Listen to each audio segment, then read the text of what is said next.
And we're back once again, and this in exact place where I started the separate video about the maps recap, but this time it's for reals.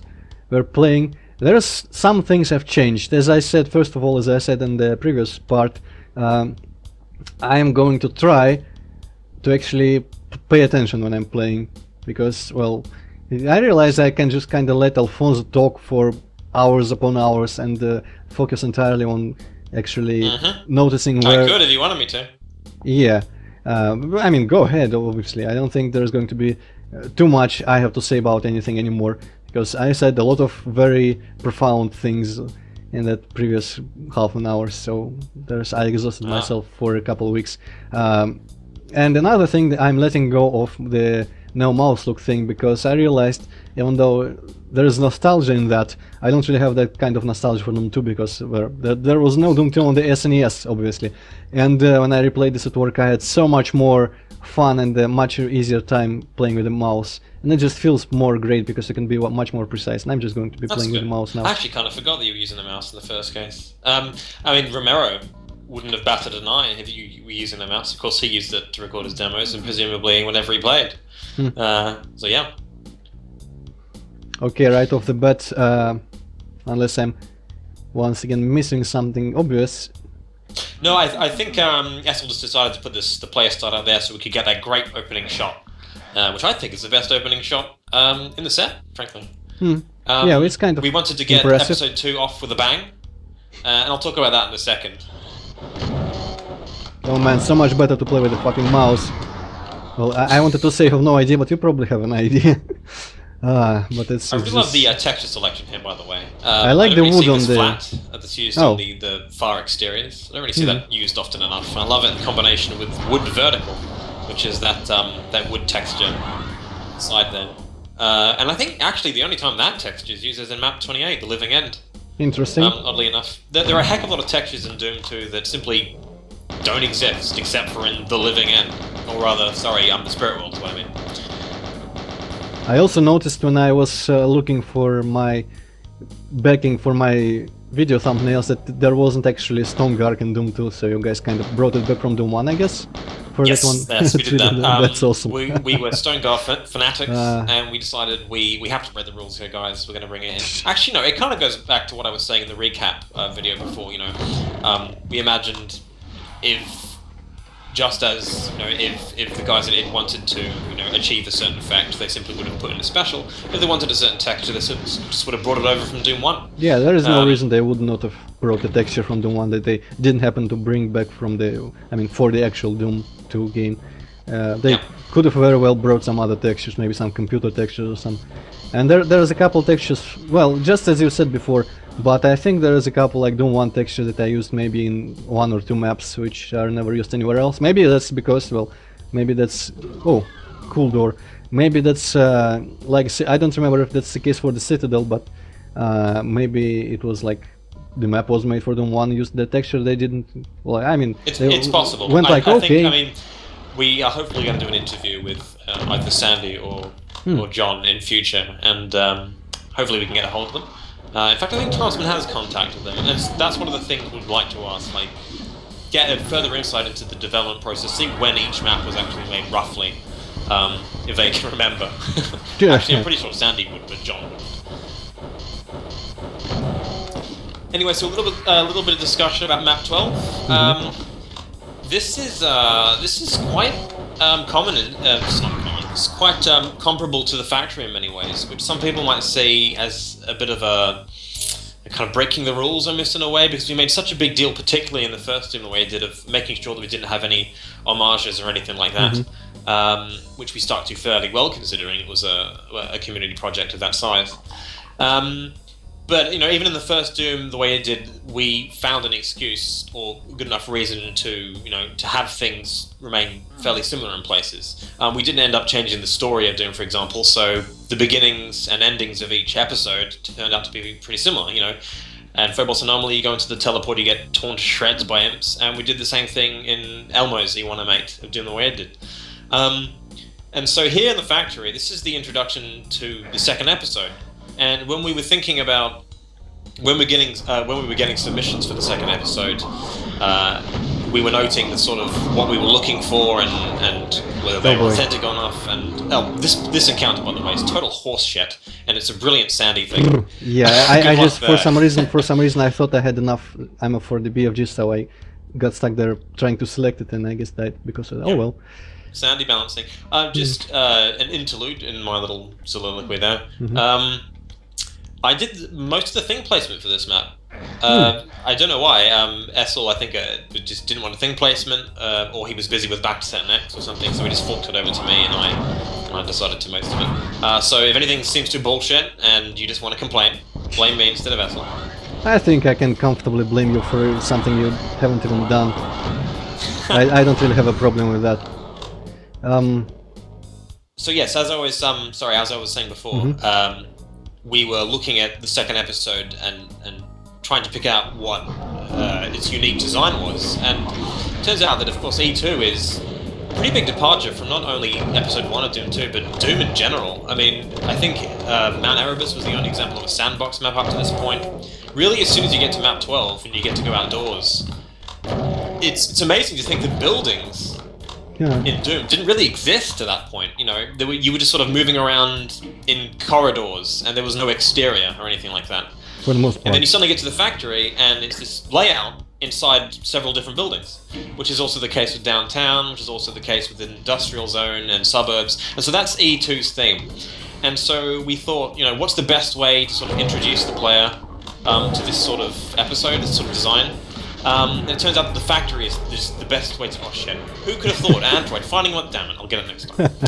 Sure. I should have seen that coming. We found that the factory was just the best way to go about introducing the player. So that's why it's kind of similar in that way.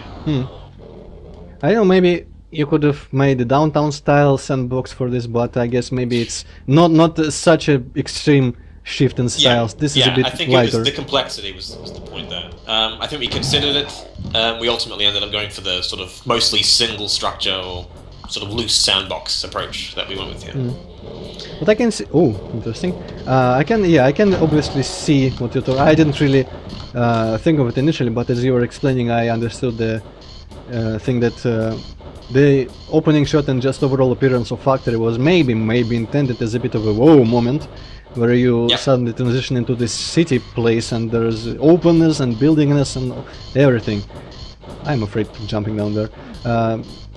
So yeah, that's a very nice excuse. Okay, did I just get behind the blue? No, I don't think I did. Oh well. Way back when you were talking about the textures on this pier here. I wonder if the original mappers would not have put a wooden texture on the bottom here to make it a bit more of a pier, even more than it is right now, because I mean piers aren't really usually made out of bricks, and I wonder if the original authors, well, sometimes you can see it, sometimes you can see them paying completely no attention, and sometimes you can see them paying some attention to what they're doing, and I mean like texture wise and such, and I wonder if they paid enough attention, if their approach was thoughtful enough to have put actually a appropriate texture on the floor here, or if they were just kind of being a bit random for the most part. Well, you see, Antroid, what actually is the case is that what you were walking on there is all wood, and someone got a paintbrush and just painted bricks over the top. Oh, obviously, yeah, okay. I mean, there was an excuse, I guess, for I saw somewhere where there was an angle like this, outward angle, and there was one stone texture, brick texture on one side, another on the other side, and it looks goofy and wrong, but of course you can imagine the shapes of them being like they're triangular here at this at the mesh, for example, or it's just wallpaper or some shit, and you can see some texture misalignment somewhere and go, oh, that's just wallpaper. I mean, come on, obviously there's a lot of, if you didn't put texture misalignments in the wallpaper, it wouldn't be realistic, because no one lays down wallpaper perfectly. So that's right. You can whistle yourself out of any sort of errors that I point out, and that one plays in with the transition between bricks and map of 3, which I mentioned in the recap thing. I imagine if I said it in like the pictures thread, like I did that little off-topic part about BTSX, and people were making up excuses for why the making no sense parts are actually there. They obviously were kind of pulling it out of their asses, but still. And there they could have just went like, oh, this room was expanded later when they had different building materials, and obviously they weren't really thinking about that like that when they were mapping just with the intent of being fancy looking. I actually largely think that most people agree with your Antroid. It's just that you place much more value in that aspect of design than other people would. Well, yeah, which is fine, honestly. I mean, I am completely fine with the Doom style abstraction, but I think even within, as I said, even within the abstraction, there is some sense required. I mean, you wouldn't. There is stuff like in the more, which ones? I don't really remember the original maps well enough, but like that texture selection in, I guess, the gorge, maybe the huge structures made out of wood and filled with those white pebbles. I mean, who would have made such containers for? But it makes, I don't know, it makes sense what that is, and that's bizarre, but it's interestingly bizarre.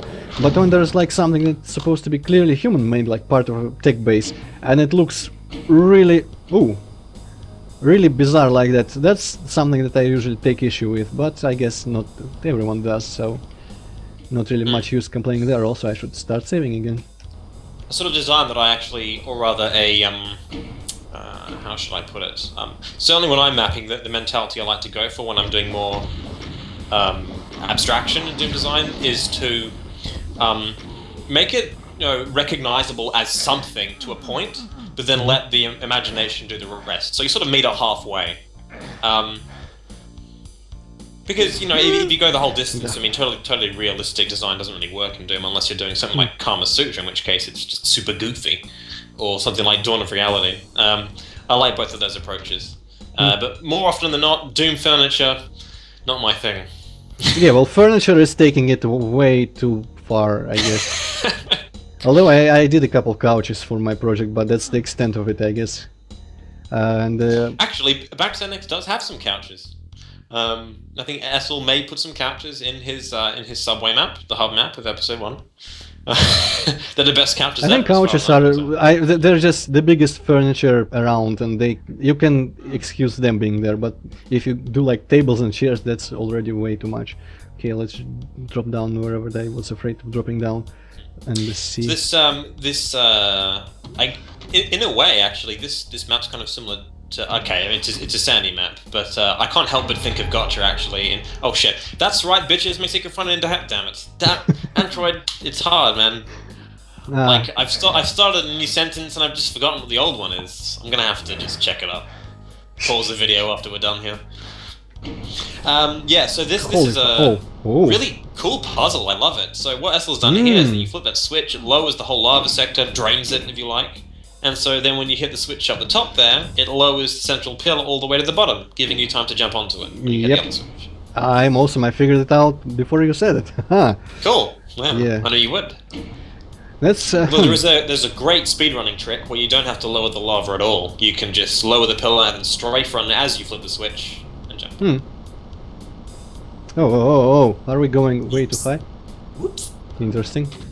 Cool. I actually kind of wanted to see what was up here, if there was any punishment or anything, but sure, this is interesting, this little place to drop out here. Yeah. Alright. Glad I found that. It's probably one of my favorite rooms in the map set, honestly. And I love how it's centralized. I mean, this is a pretty small map, honestly. If you play it, with some pace, you can get through it and just, comfortably in about 3 minutes.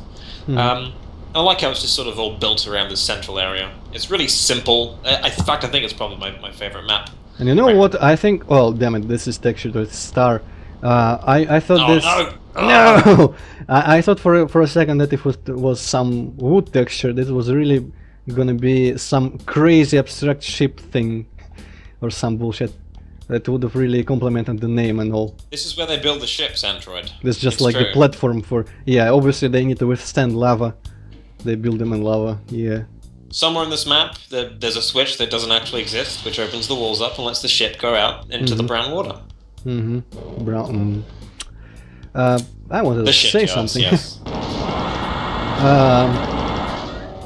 Oh yeah, this puzzle and that one puzzle with the hopping on that raising triangle in map I think 8 maybe, where you need to hop on it while it moves so it doesn't Map 9, go yeah. down. Map 9. Oh, okay. Ah, yeah, right. 8 is the other thing. They, you know, if there was someone left in the world by now who didn't know all the Doom specials, I mean line dev specials and such and how they work, I'm not sure a lot of players first time through Doom 2 would have figured something like that out, because this is a bit gamey. I mean, the first instinct of mine, if I was playing this without any prior knowledge of the editor and the engine, would have been that the switch it lowers doesn't register as it lowers to the lava height.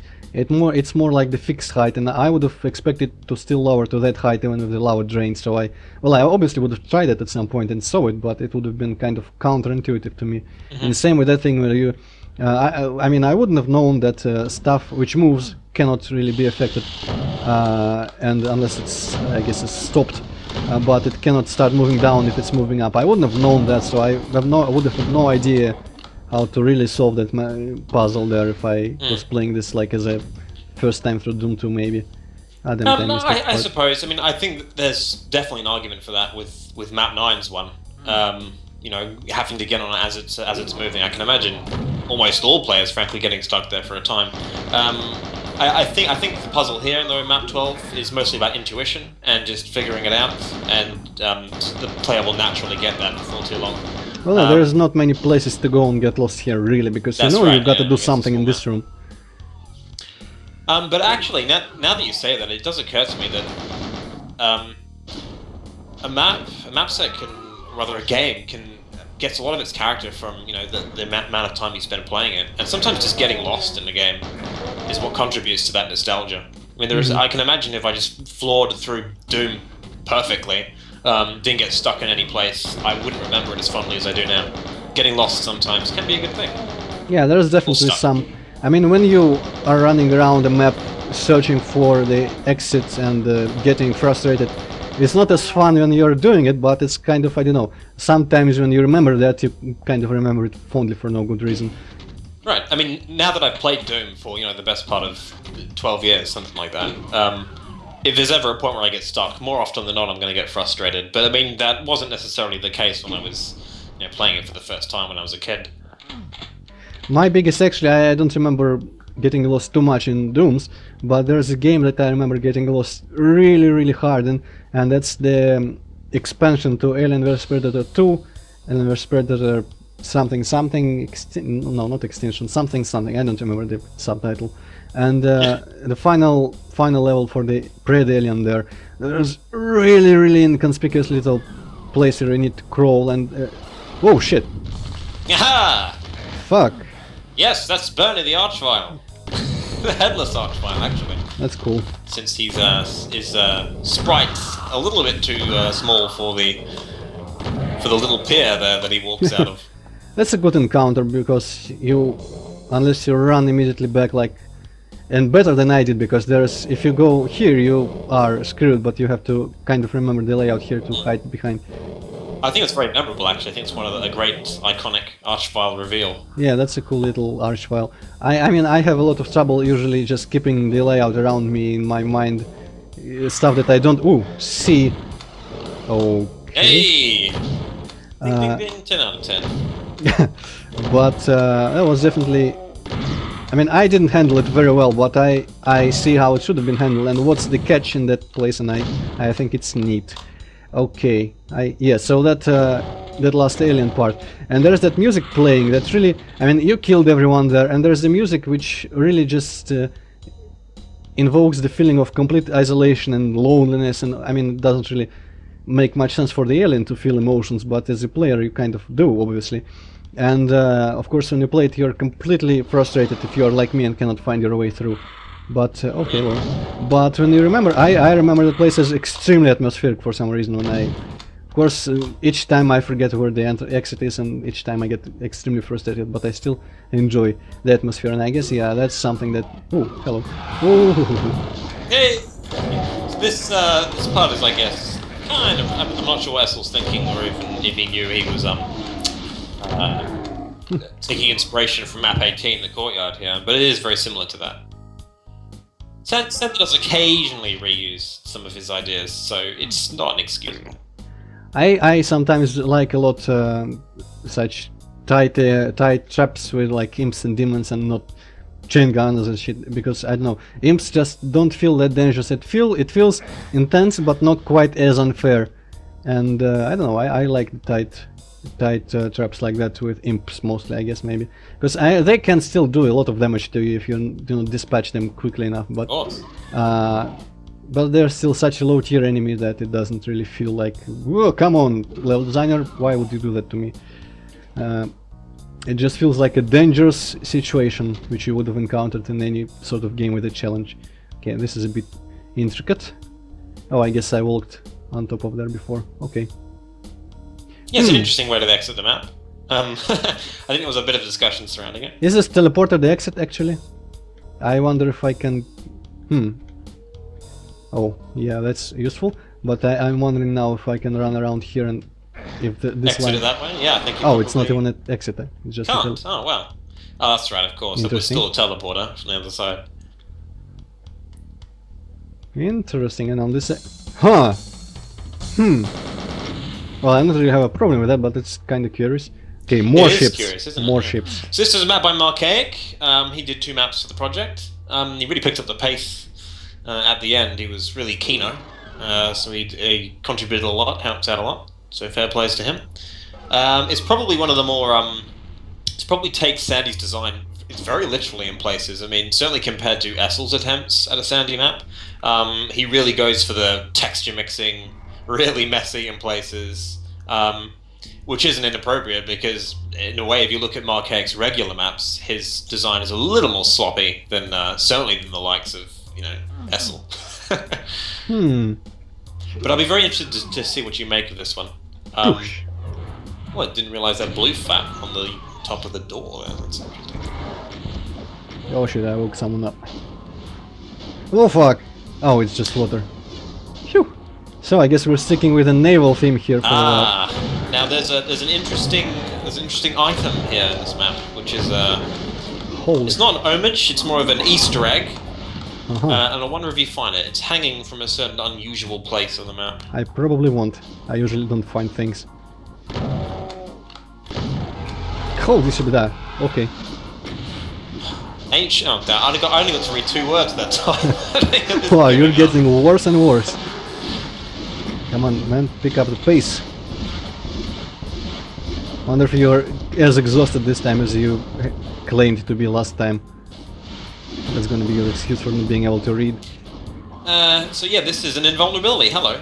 And I'm not making the best use of it. One of the things that Doom 2 does with its power-ups is that it uses them in certainly very different ways than modern mappers do today. I mean, typically when a modern mapper uses an invulnerability, it's when it's absolutely needed in a horrifically difficult encounter, or for when you just want the player to have lots of fun blowing shit up. And originally it's just kind of like a bonus power-up that is useful pretty much anywhere. You can choose where to use it in the map. That's right. I mean, and there are tons. I mean, didn't really count the numbers, but certainly in some of the sandbox maps, like map 13, there are tons of them, and they're not all very useful. I'm Which just is cool. I like I'm that. just watching that 2 pixels there, kind of flashing. I think that's a chain gunner trying to shoot way down there in the distance, but can't really do anything. Ah, yeah, pixels for the win. Didn't really want to finish that sentence there. You mentioned there was some discussion for the exit of the previous map, so feel free to talk about that for a while. I think you didn't really expand on that. It'll be interesting what sort of discussion was there. Was there a controversy with that? Well, actually, I was going to say that we sort of left it as it was. We didn't think it was a big point enough. Again, I mean, because it's a sandy map, you know, if Essel had attempted something like that with Romero, for example. Incidentally, the exit for map 6 didn't used to be wasn't placed previously behind a door. It was just sort of switched like any other, and when you hit the exit switch, it was really surprising. Like, oh, that's the exit. I thought it was going to reveal something else. Even though the map did sort of large and went on for a long time before you got to that point. And so we talked to Essel, and eventually he decided to put a door in there. He agreed with it. So Romero certainly has his ways, or you'd sort of refine the way in which he does his exit. You'd look at it twice. But with Sandy, you know, since he's so experimental, doing something like that, you don't really discuss it that much. You say, yeah, could he do something like that? Yeah, leave it in. Oh boy. There's definitely a bit more everyone than I remember in the original game. I don't think they quite had such hordes uniformly everywhere, just for some specific encounters like the Pinky Horde in Tricks and Traps and stuff like that. And here it's just like any wall opens. Yeah, if we were talking about Sandy, then he does certainly use. There are many he'll reserve demons for monster hordes. I think I said that already. Like map 19, you got specters, just swarms them outside. Oh no, I'm not going to read it this time. Although it did say Zippity Zoop. Maybe something like that. And actually, like past E2, zombies seem to disappear from the map altogether, and then when they do appear, they just come in hordes or blocks. This is the zombie room, says Sandy. He doesn't really use them the way McGee does. Again, map 19, there's that one zombie-man horde in the red building in the northwest. Okay. I know I said key there. Just kind of surprised reaction to him burning me from the back. Oh well. Huh. A lot of interesting concepts in this map, using walkover lines. Hell yeah! I just read the bottom. Let's pretend I finished. Not just hell yeah, oh hell yeah. Did I land some? Oh, it's just this place again. For all my paying attention, I still don't really half the time notice what the fuck is going on. But I'm feeling much more comfortable with the mouse, definitely, so that's something I'm glad I chose not to continue from the first videos. Okay, so was there a point to this? Maybe there was. I haven't really gotten a grasp of the outside yet, so I cannot really be sure what the fuck is going on. This is, first of all, really dark. Maybe it's just my monitor. Second of all, no, it is really complex. dark, and I think yeah, most of Doom 2 Episode 2 is very dark outdoors. I think it's 128, 144 brightness level. I think a couple players, members of the community, remarked on it. Hello, Changonis. Sneaky bastards. How about no? How about no?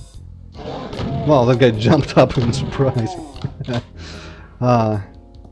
These little pointless houses with the insane indoor structures and just kind of stuff here. Like, here you go for a computer map. It's very, very Doom 2. It is, especially if you think about maps like Suburbs. There's the one room with the megasphere in it. It's got it's really weird, actually. That room. In fact, you do have sort of quasi-Doom furniture in that area. No chairs exactly, or couches. There is a table. I mean, it's just a rectangle block in the middle of the room, but yeah, we can call it that. Okay, there is some square. Oh, teleport. Hello. I think I already took this. This was the invulnerable. There it is. There it is. Oh, hello. Look straight at it. This looks like a police button from this distance.